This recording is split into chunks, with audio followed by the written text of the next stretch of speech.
Hi అండి. మీరు చూస్తున్న చేపల పేర్లు కొయ్యంగులు 2 తీసుకున్నాను. ఈ చేపల కూర కట్టెల పొయ్యి మీద చేస్తున్నాను. ఎలా చేశానో చూడండి. ఈ 2 చేపల్ని క్లీన్ చేస్తాను ఇప్పుడు. క్లీన్ చేసిన తర్వాత ప్రాసెస్‌లోకి వెళ్ళిపోతాను.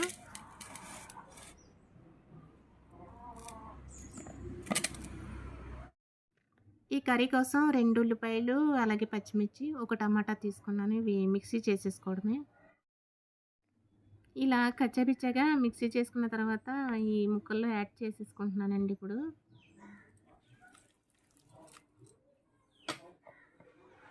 ఈ టమాటాని కూడా మెత్తగా చేసేసుకుంటున్నానండి కర్రీలో. మిక్సీ చేయలేదు. అలాగే పచ్చిమిర్చి ఘాట్లు పెట్టి డైరెక్ట్‌గా ఏసేసుకుంటున్నాను. అన్నీ కూడా చేత్తోటే కలిపేసుకుంటున్నానండి. ఇలా కలుపుకుంటేనే కర్రీ టేస్ట్‌గా ఉంటుంది.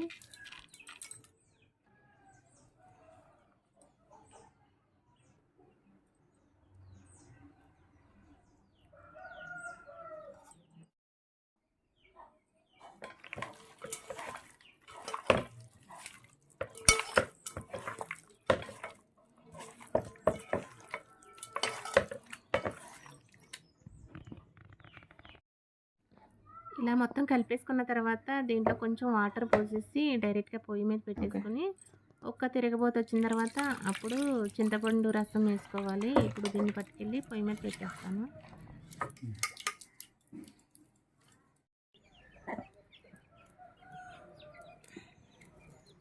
తీసుకో. ఓకే. ఇప్పుడు దీంట్లో చింతపండు రసం కూడా ఏసేసుకుంటున్నాను. ఈ చింతపండు రసం వేసిన తర్వాత మూత పెట్టి ఉడకనివ్వాలి.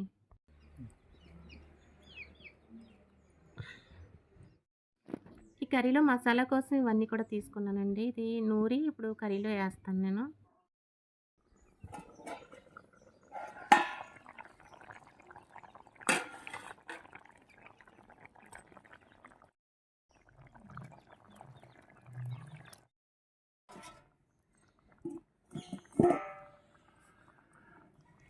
ఇప్పుడు కర్రీ రెడీ అయిపోయింది. లాస్ట్‌లో కొంచెం కొత్తిమీర, అలాగే చెట్టు నుండి కోసిన ఫ్రెష్‌గా ఉన్న 2 రెమ్మలు కరివేపాకు కూడా అలాగే యాడ్ చేసుకుంటున్నాను. ఫ్లేవర్ బావుంటుంది. ఇలాగా పొయ్యి మీద కర్రీ రెడీ అయిపోయింది.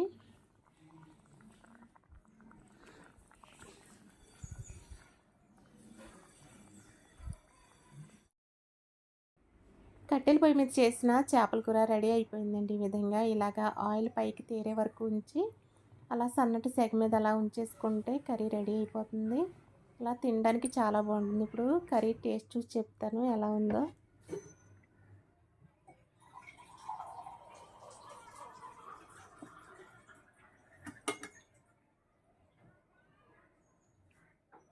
ఇలా వేడి వేడి అన్నంలో ఈ కర్రీని వేసుకుని తింటే చాలా సూపర్గా ఉంది. చాలా బాగుందండి. Thank you for watching.